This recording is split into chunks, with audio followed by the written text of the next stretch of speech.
Ok, muy buenos días, Víctor Alexander Huerta. Soy Isabel Consolar Tamasgo, alumna del quinto grado de secundaria del Colegio Santa María de la Merced. Es un gusto para mí poder entrevistarlo. ¿Cómo está? Bien, gracias. ¿Tú cómo estás? Ok, bueno, no sé si no podemos iniciar con las preguntas. Con todo gusto.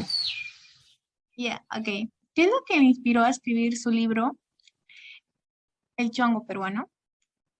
Bueno, me parecía que la cultura peruana se basaba mucho en el humor y la burla, y que había una característica increíble en eso, ¿no? De que siempre había humor en cada una de las interacciones peruanas, y faltaba estudiar un poco ese aspecto que es muy importante en nuestra vida cotidiana.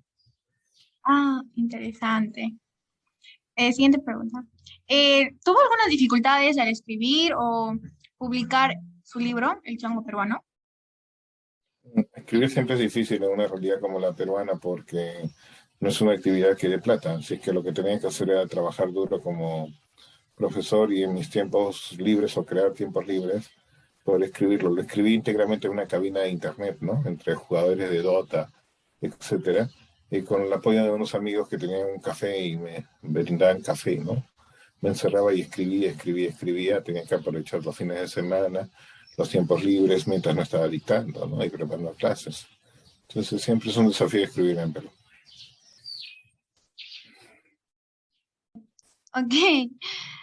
¿Cuál es la opinión respecto a la televisión peruana? ¿Crees que ha ido mejorando o empeorando con el paso de los años?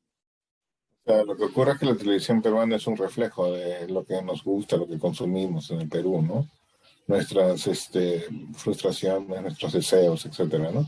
Pero lo que pasa es de que por mucho tiempo, durante mucho tiempo, habían solamente tres canales de televisión. Después aparecieron más y para colmo después apareció el cable y posteriormente el streaming, ¿no?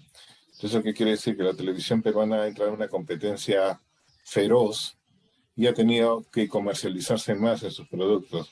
Esto ha hecho de que la señal abierta tenga que estar siempre promoviendo cosas de que sí o sí tienen que ser exitosas. Esto ha generado de que si bien hay productos que han tenido éxito real, como Al fondo y sitio, o Esto es guerra, o claro, De vuelta al barrio, o los espectáculos que hace Gisela Valcárcel, eso también ha implicado que haya menos experimentación, menos riesgo, mucho más comercialización, ¿no? Entonces, en un sentido, las producciones son más cuidadas. Antes había más descuido en eso. Pero en otro sentido hay menos alternativas, ¿no? Todo tiene que ser éxito comercial y eso va en detrimento de lograr productos un poco más acabados, a veces pienso, ¿no? Hola, Gabriela. Ten auto, ¿no? Ujú. Ok, Mentira. muy interesante la respuesta que me dio y es algo lógico que vemos en la actualidad también. Bueno, siguiente. ¿Por qué tantas décadas el Perú aceptó y quizás sigue aceptando el humor racista, machista, homofóbico de su televisión en señal abierta? Lo que tienes que entender es que somos una comunidad postcolonial, es decir, hemos sido una colonia durante 3 siglos que nos hemos cimentado como nación en ese sentido. Si bien hemos cumplido 200 años de independencia, lo que yo veo es que ha habido un cambio de estructura social, que ya no somos colonia, somos república, pero las mentalidades no han cambiado tanto, ¿no? O sea, cambian más rápido las estructuras sociales que las estructuras mentales. Entonces, la colonia tenía un discurso de dominación, ¿no? Una de sus dominaciones para tener a todos calmados era dominar a las mujeres para que estén en su casa, tanto indígenas como españoles, ¿no? Para poder controlar mejor la población. Ese espíritu se ha mantenido, lamentablemente. También vino una colonia con una religión muy conservadora, que todo lo diferente era menospreciado. Entonces creo que eso se inspiró mucho para que haya tanta homofobia o transfobia, lesfofobia, ¿no? Y de ahí me parece que también la colonia impuso un discurso en campo-ciudad, ¿no? República de Indias, República de Españoles, donde no se permitía al sector andino ascender, si no se burlaban que parecía guachafo, un indígena intentando pretenderse al español. Que se impuso eso para dominar más al grupo, y creo yo que 200 años después seguimos teniendo ese asunto. Y es porque también la estructura económica del Perú no cambió tanto, ¿no? O sea, sigue habiendo pobreza en el campo, de explotación contra los campesinos en las haciendas, ¿no? Entonces, pienso de que una cosa que tenemos que hacer es realmente independizarnos, ¿no? No sé si debemos ser a los 200 años si nos seguimos con una mentalidad colonial. ¿No? Ah, ok.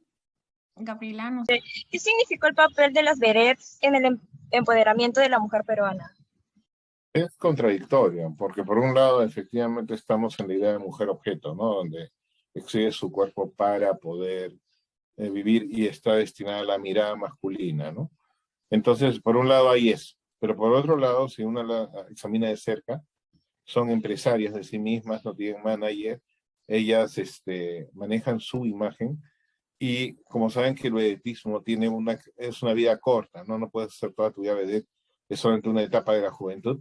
Entonces lo que yo veía es que muchas de ellas ahorraban y hacían empresas, por ejemplo, construían un piso para poder alquilarlo, hacían una juguería, tenían una flota de mototaxis, hacían lencería, aprendían esas cosas, o hacían profesores de aeróbico, ¿no? Entonces, ahí sí veo que había un empoderamiento interesante. También, al momento de actuar, no dejaban que los hombres se sobrepasaran, burlándose de ellos. Aprovechaban esto que ustedes saben, que la masculinidad es frágil, ¿no?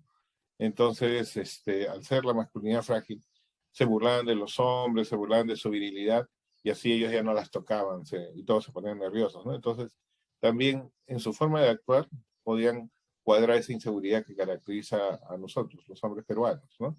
Entonces, burlándose, mostraban cierto poder. Entonces, y también, pues, pensar de que ellas pasan lo mismo que pasa en la mujer peruana, ¿no? Que son madres y al mismo tiempo trabajadoras. Entonces, terminan de trabajar y después tienen que dedicarse a la casa, tienen doble trabajo.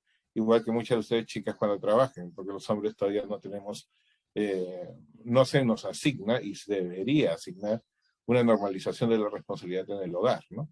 Entonces, en ese sentido te diré que pese a que las vedettes representan la mirada masculina y todo eso, me parece que también como mujeres trabajadoras y como mujeres hábiles que se burlaban de los hombres, sí podía hablarse de cierto empoderamiento.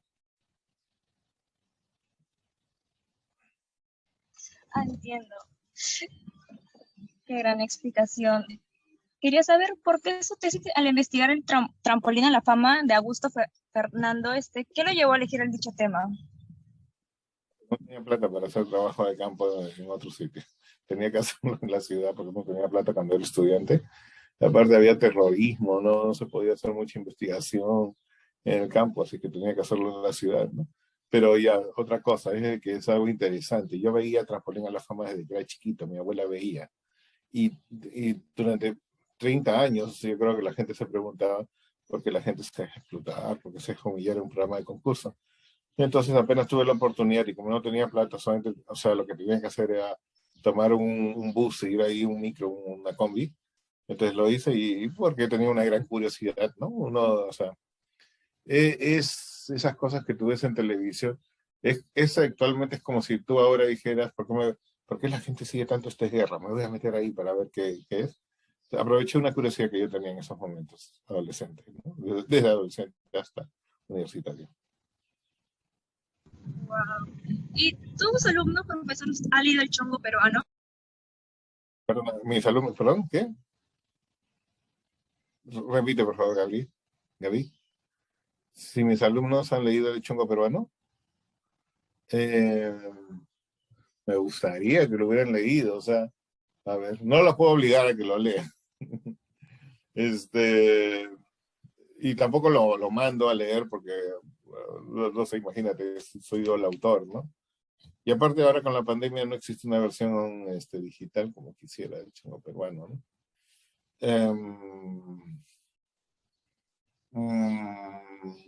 No, pero les enseño un poco sobre el Chongo Peruano en las clases, no los obligo a leer. Porque no sé, imagínate, compré mi libro. O sea, ¿cree que exista el humor en la literatura peruana? Claro, obviamente, hay bastante, pero, o sea, desde el costumbrismo había bastante. Manuel Asensio Segura escribe cosas que son costumbristas, que son bastante graciosas en su momento, y Salazar Bondi también. Pues en obras de teatro hay bastante comedia, pero un montón de comedia, que se puede decir, eso es bien claro, ¿no? Arguedas también hace de vez en cuando algunos albures en Agua, en algunas de sus narrativas, aunque no tiene una tendencia humorística él, por así, ¿no? Y Vargas Llosa sí juega un poco con, en algunos momentos, sí juega un poco con el humor, y en Pantaleón y las visitadoras prácticamente quiere hacer una comedia ahí, ¿no? Gigante. Sí, de ahí, bueno, claro, o sea, Valdelomar no es que escriba en comedia, le gusta un poco el drama, pero sus declaraciones siempre ofrecían comedia, como, o sea, no sé, el Perú es Lima, Lima es el Palá con C, el Girón de la Unión, que no es Palá con C, Palá con C, soy yo, algo así, ¿no? O sea, siempre había esa comedia en sus declaraciones. Vallejo no usa, aunque se dice que en su vida sí usaba el humor, su obra no es tan humorística, o al menos no la hemos detectado así. Eh, los cronistas periodísticos, que son un tipo de literatura, son muy graciosos. Jaime Bedoya es bastante comediante. Y, por ejemplo, por decir algo contemporáneo, Jaime Bailey usa bastante humor en su prosa, ¿no? Entonces, sí hay, no destaca particularmente por ser una literatura humorística, pero sí hay elementos. Mm, Bien. También, ¿qué le aportaría el arte a la cultura en esta sociedad postmoderna y capitalista extrema? ¿Qué le aportaría el arte? O, perdón, ¿cómo? Sí, el Repítemelo. arte. ¿Qué le aportaría el arte a la cultura? Pero el arte es parte de la cultura, ¿no? Están totalmente intrínsecamente ligadas, pero lo que aporta el arte es que hay una serie de contenidos que no podemos decir en palabras simples y tienen que ser eh, arregladas de cierta forma que lleguen al alma, ¿no? Lo que hace el arte es un vehículo para que podamos expresar emociones que de otra forma no podríamos expresar, ¿no? Entonces yo creo que lo que, como tú llamas posmodernidad, en una situación en la que hay de todo, hay tantas ideas, tantos puntos de vista, todos tenemos también dentro de nosotros mucha emocionalidad, mucha frustración, mucha ternura reprimida, mucha agresividad. Entonces el arte permite que de manera pacífica podamos drenar eso a través de la música, la poesía, la prosa, el teatro y el cine, ¿no? Las series de Netflix. Bien, también, ¿qué rol tienen los memes para entender el humor actual? Para mí lo que tiene interesante es que ya no es como antes, de que nos esperábamos a ver televisión para que otro produzca el humor. El meme es producido por ustedes mismos, por yo, por la propia persona. Entonces se habla de una característica actual del humor. Si antes Melcochita o Barraza contaban chistes y uno se reía, ahora la idea es que uno cuenta el propio chiste. Y lo más interesante es que coge elementos de la cotidianidad misma, ¿no? Por ejemplo, cuando hay un partido de fútbol, antes que termine ya hay memes sobre eso, ¿no? Hay elecciones y se habla de eso. El meme a veces es una plantilla que ya existe y que uno la puede modificar. El meme tiene vida efímera, o sea, corta, porque dura de acuerdo a lo que el contexto dure, y también solamente puede ser entendido por un grupo, ¿no? Por ejemplo, los que entendemos fútbol peruano, entendemos el meme, nadie más. Los que entendemos política peruana porque vivimos en Perú, solamente nosotros, ¿entiendes? Entonces, el meme lo que es la apropiación del humor por parte de la propia ciudadanía, que produce, circula, crea y disfruta su propio humor. Es bacán, me parece bacán. ¿Usted cree que el humor es una forma de refugio o de fuga ante la miseria del mundo? También es una forma, bueno, a ver, por un lado, evidentemente, tú dices es una forma de escape, sí lo es, pero también es una forma de transformación, porque al hacer humor también uno está criticando y haciendo evidente una serie de cosas que de otra forma no haría. El humor político, Carmín y sus caricaturas, los chistosos, lo que ayudan no es tanto a evadir, sino a que nos demos cuenta a través de la risa qué absurdos estamos viviendo. Entonces, aparte de evadir, también puede ser una piedra, un punto de partida para la transformación social. En su libro, El Chongo Peruano, analiza los chistes de de Melcochi Melcochita Barraza. y el Chato Barraza. ¿Es un No, humor que no volverá a verse o hay cosas que no cambiarán en el no, Perú? pero primero que nada, o sea, es interesante porque sigo pensando que es un humor que a una gran mayoría de peruanos les gusta, ¿no? Incluso los peruanos de origen extranjero, el Melcochi está en Atlanta en estos momentos y llena pues sus restaurantes con migrantes peruanos que se quedan en los 70, 80, ¿no? Y porque, claro, es un genio, puede cantar, puede tocar guitarra, puede varios instrumentos, con el instrumentista y al mismo tiempo cuenta chistes, ¿no? Con Barraza. Pero, o sea, la tendencia de los jóvenes ahora es otro, ¿no? Es un humor más cotidiano, más un humor no tanto que me cuenten un chiste, sino como yo, que hablen sobre, por ejemplo, las vicisitudes de ser estudiante o los absurdos que se dan en la vida cotidiana ahora con la pandemia. Y ese humor más lo rescatan los youtubers, los influencers, tiktokers y también los memes, ¿no? Entonces, y yo creo que la tendencia es hacia eso, ¿no? Hacia un humor más producido para ustedes, acerca de lo que les pasa en la cotidianidad. Esto ya lo habían hecho el stand-up comedian, ¿no? El comediante que se para en micro y dice algo, gracias, eso me pasó, ¿no? Que comenzó a trabajarse en Perú, pero la pandemia lo interrumpió, ¿no? Pero lo que yo creo es que va a haber la tendencia a un humor más propio, más que nosotros hagamos el meme, lo produzcamos, y también que hable más de nuestras situaciones. Sin embargo, todavía ese humor chonguerazo de Melcocha Barraza va a seguir existiendo porque todavía da risa. También va a existir los cómicos de la calle que se burlan de su propio público y que hablan de política y se ríen, ¿no? Pero la tendencia de clase media, intelectual, académica, escolar, es de humor más propio, más de mi grupo, más que hable de mí, que me ayude a entenderme, ¿no? Bueno, sí. Estos taquilleros, como Asumare, de Carlos Alcántara, que abrió la puerta a más filmes dedicados a la comedia, nos indica que el peruano prefiere reír a ver cine serio.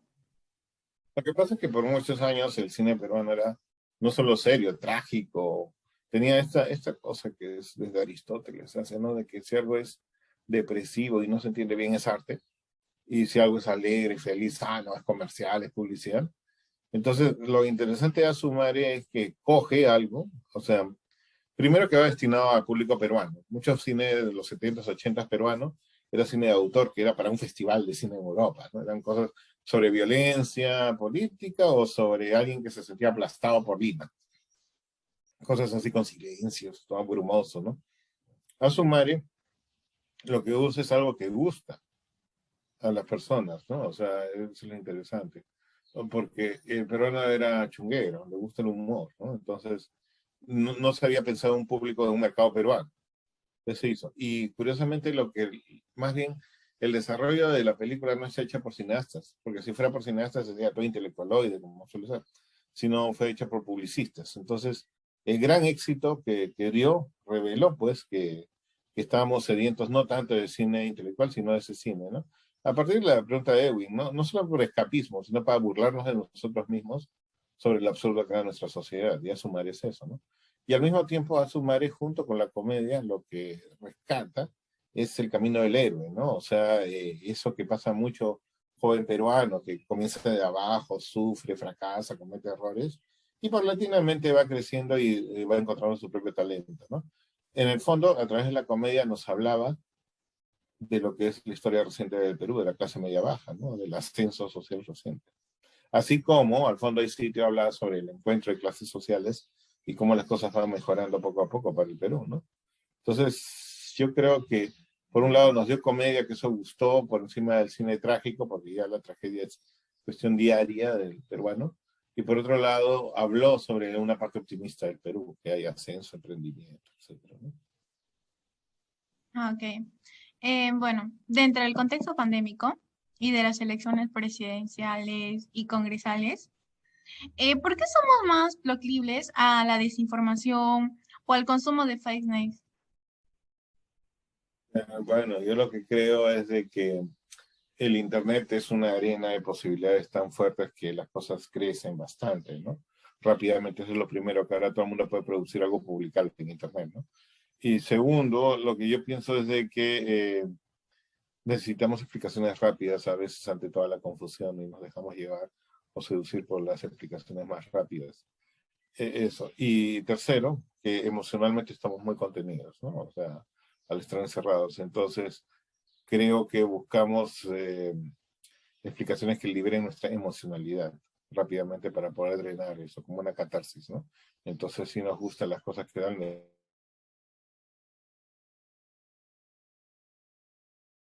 está desastrosa rápidamente porque nos moviliza más emocionalmente y leemos más nuestras emociones que nuestro intelecto ahora que estamos encerrados, ¿no? Estamos como fieras encerradas, ¿no? Entonces, danos un hueso y lo comemos.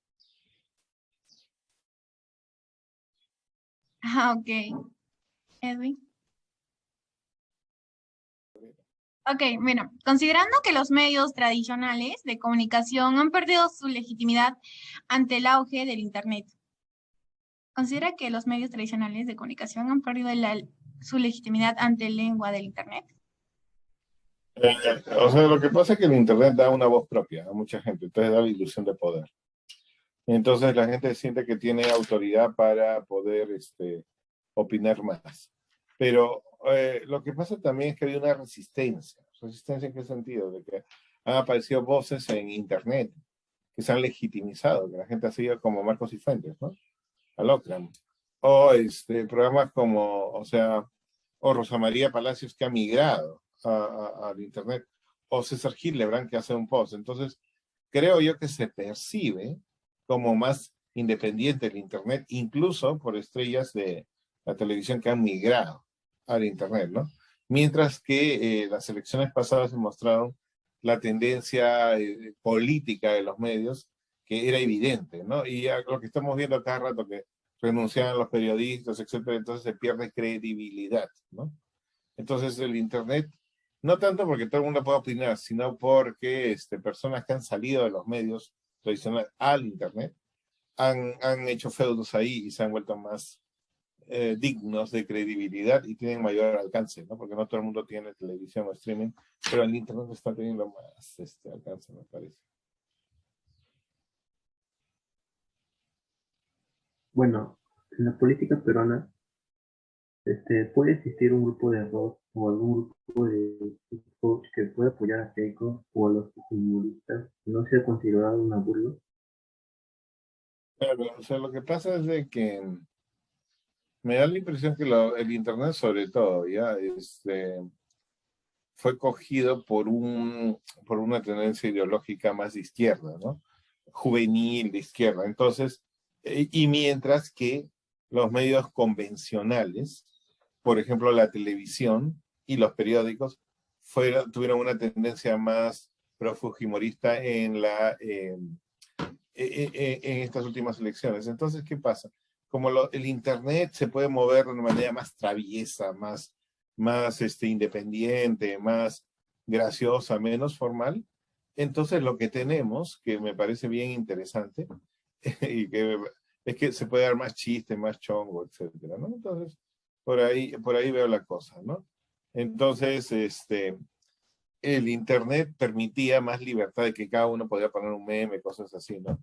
Y como se veía un enfrentamiento de David versus Goliat en este nivel, en que la más media oficial apoyaba a Keiko, entonces como que los chiquitos se juntaban, como en las películas que se vuelven poderosos, burlándose, etcétera, contra Keiko porque eran justo contra la más media oficial, ¿no? Entonces yo creo que por ahí vino más esta situación, ¿no? De que se burlaban de Keiko porque había más libertad para hacerlo en el Internet, ¿no?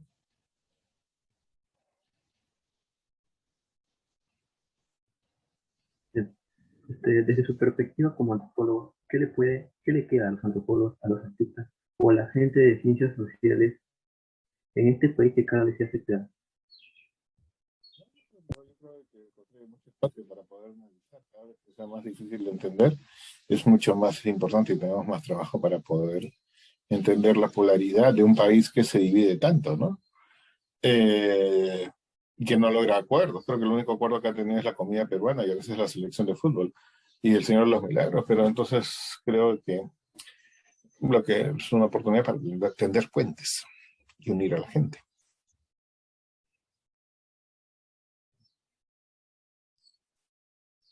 Ah, ok. ¿Qué más? Bueno, teniendo en cuenta nuestra cultura popular, urbano actual, ¿cree que el peruano urbano opta por más fake news para reforzar posturas o por el humor para burlarse de estas? Fake news, ¿no? Ujú. Ya, no, lo que pasa es que hay más medios para generar fake news que antes no había. O sea, el Internet es increíble para eso, ¿no? Y supongo que se me está preguntando por la fake news. Ya, y lo que pienso es de que circula más rápido, ¿no? Y en situaciones de caos, las fake news ofrecen una salida más satisfactoria y rápida para la gente antes de esperar o antes de cosas, respuestas emocionales mucho más inmediatas, ¿no? Entonces, pienso yo de que no es la cultura popular, sino es la situación de extrema incertidumbre que teníamos en la pandemia y que tenemos en la política, que hace que las fake news, aunque sea den estabilidad, es como que ustedes están en incertidumbre por sus notas y alguien rumorea, por ejemplo, que el profesor ya no va a tomar examen. Ustedes lo siguen porque emocionalmente sienten que eso los satisface más o se sienten mejor con eso, ¿no? Entonces, es lo mismo, ¿no? Ante incertidumbre, noticias, aunque sean falsas, pero que sean claras y que sean espectaculares, dan cierta tranquilidad, cierta ilusión de conocimiento y de control. Creo eso. Ya, Sí. ya continúo. ¿Puede existir un grupo de rock o algún grupo de hip hop que pueda apoyar a Keiko o a los humoristas y no se consideren una burla? Bueno, o sea, artistas sí lo han hecho, ¿ya? O sea, Melcocha cada cierto tiempo apoya a Keiko, le encanta eso, ¿ya? Bueno, Fiorella Cayo, que representa una parte conservadora del mundo artístico, apoya a Keiko. Gisela Valcárcel, que es un punto de vista conservador clásico, apoya.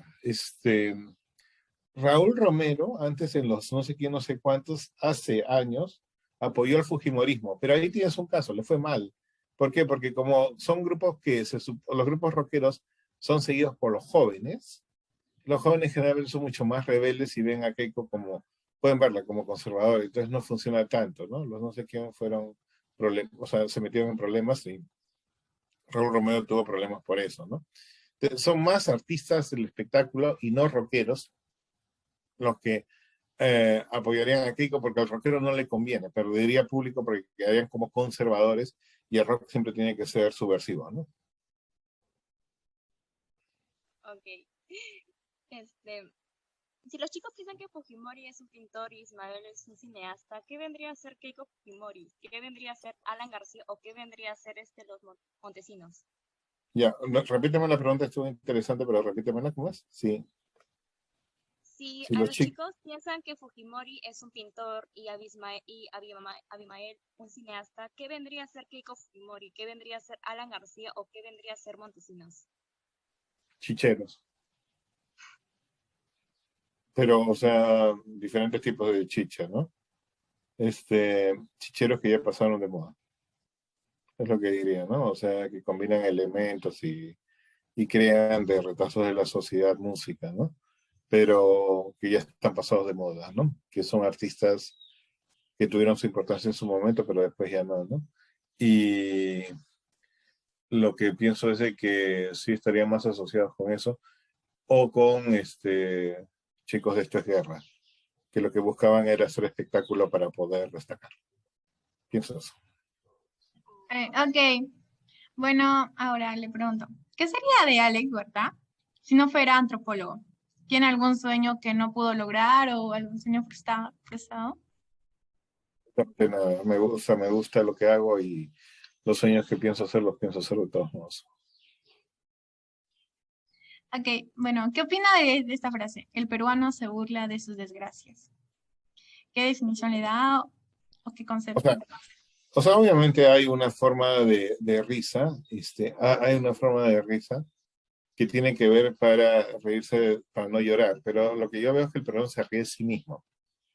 Es decir, como nosotros desde la colonia nos han comparado con los europeos, ¿no? Entonces siempre hay esa cuestión que los peruanos somos más feos, más impuntuales, más informales, más choros, más chongueros, que tomamos más, menos en serio nosotros mismos. Creo que en el fondo nos rimos de nosotros mismos y creo que eso es un gran valor, ¿no? O sea, porque de todos modos encontramos en el humor una forma de rebeldía. Ok, bueno, esa es la última pregunta. Su libro El Chongo Peruano. ¿Qué es lo que le inspiró a poner dicho título tan controversial, se podría decir? ¿Título? Ujú. O sea, el título que le puso a su libro El Chongo Peruano. ¿Qué es lo que le inspiró? Yo quería poner reír lo nuestro, o es diferente ser vivo que estarlo, pero en la editorial me dijeron chongo, el chongo ya. Y mi asistente me dijo, ya, pero el chongo suena un poco erótico, ¿qué tal si chongo peruano? Ya. Fue la decisión de varias personas. Y entonces, los títulos son un poco al azar, ¿no? Yo quería poner uno más poético, pero salió el chongo peruano. No sabía que era polémico. Me gusta que sea polémico, me encanta.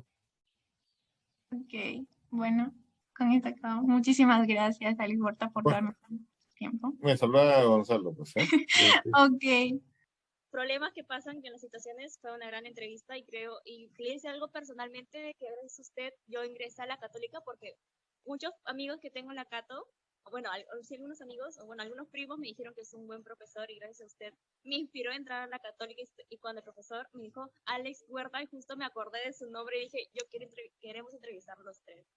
Y gracias a No, usted. pues, muchas gracias. Me siento muy honrado, muchas gracias. Eh, bueno, agradecerles mucho, la entrevista ha sido muy divertida y creo que todos hemos aprendido, no se preocupen, siempre hay dificultad y siempre podemos salir adelante y sacarlo más divertido. Creo que la clave es esa, ¿no? Tomar con humor todo, ¿no? Y bueno, cumplan sus sueños. A las chicas les digo que luchen siempre por la igualdad. Los hombres no tenemos por qué dominar. Edwin, tú y yo sabemos eso. Busquemos un mundo donde respetemos las diferencias, pero luchemos por la igualdad de derechos, ¿no? Eso es todo. Saludos a Gonza. ok, muchas gracias. Igualmente lo vuelvo a repetir. Cuídenlo mucho, mi Sí, ¿no profe, ¿ya? tienes algo? Cuídenlo, ¿ya? Muy bueno. Ok. Entonces, chicos, nos estamos viendo. Chao.